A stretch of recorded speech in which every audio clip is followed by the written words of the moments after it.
Okay, now a live look at Memphis, Tennessee, where the search for a teacher who was abducted during an early morning jog has ended with the worst possible outcome. Eliza Fletcher was kidnapped early Friday morning while jogging near the University of Memphis. Her body discovered last night just miles from where she disappeared. The primary suspect in this case, Cleotha Abston, arraigned today on first-degree murder and other charges. And correspondent Marky Martin is live for us. So, Marky, how did the search for Eliza ultimately come to an end? And what have we learned about the suspect in this case? Well, we've learned that this is not his first offense, Nichole. After 4 days of intense searching, authorities finally locating and identifying the body of Eliza Fletcher. And now her alleged killer, a repeat offender, is behind bars once again. But Nichole, today, Tennessee authorities held a press conference in which they announced all of these new details, one of which is that they found the 34-year-old's body in a vacant apartment duplex just last night. Also wanted to show you this too. These surveillance images we've gotten our hands on, they show the abductor waiting in this black SUV. And when Fletcher passes by on her Friday morning jog, he aggressively runs towards her and then shoves her into the passenger side of that car. And Fletcher's body was found just last night. Take a listen.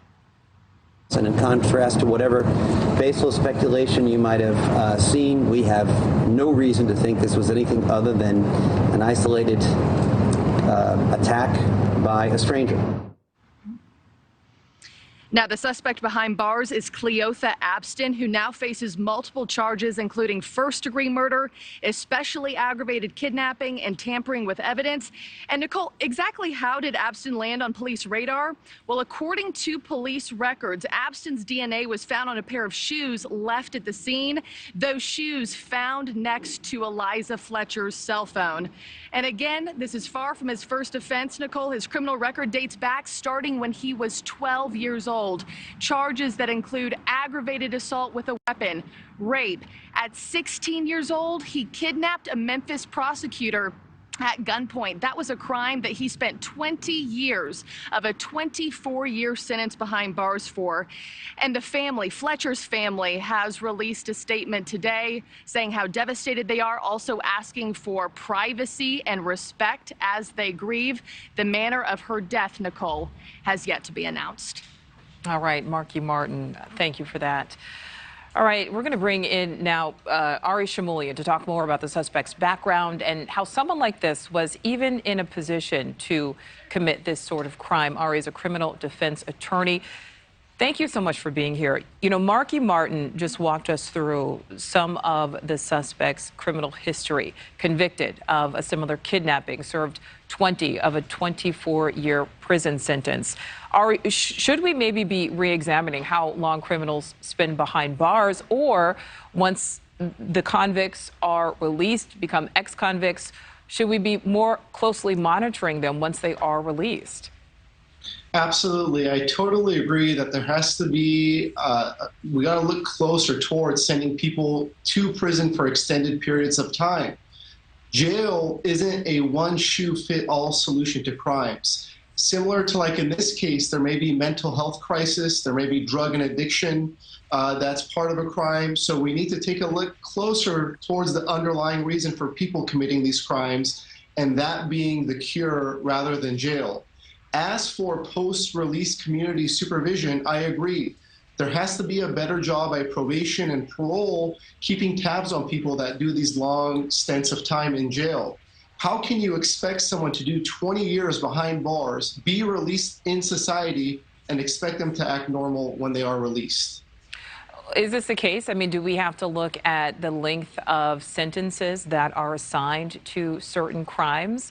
Is it possible that this is indicative of a bigger problem with how we're sentencing criminals, or is this a unique outlier? I think judges definitely need to take into consideration at the time of sentencing all the underlying facts.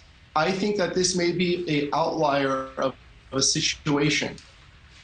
Well, what about There are thousands of people that go through court process. Oh, go ahead.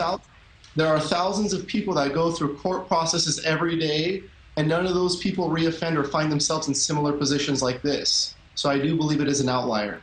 And that's certainly true. I mean, there are thousands of cases that, where people are released, they do not commit further crimes. But then when there's a situation like this, I mean, ultimately, ending in someone's death potentially. Obviously, he has yet to be convicted of this crime. But Ari, how will his lengthy criminal history, these prior past convictions and a prison sentence contribute to the charges and the potential sentence he could ultimately face for this crime? Do you think he could possibly face the death penalty here? I definitely think that his lengthy prior history isn't going to help him. I think these are all what's known as aggravating factors. If the jury or the judge finds him guilty, they will be able to consider all the prior arrests and convictions in determining what is the appropriate punishment. I think that all those prior cases are definitely going to come into play, and I don't think he will ever leave prison again. All right, Ari Shamulian, we thank you so much for your time giving us that perspective. My pleasure. Well, meantime, thank you for watching. Go to newsnation.now.com to find NewsNation on your television provider. And don't forget to click the red subscribe button below to get more of NewsNation's fact-driven, unbiased coverage.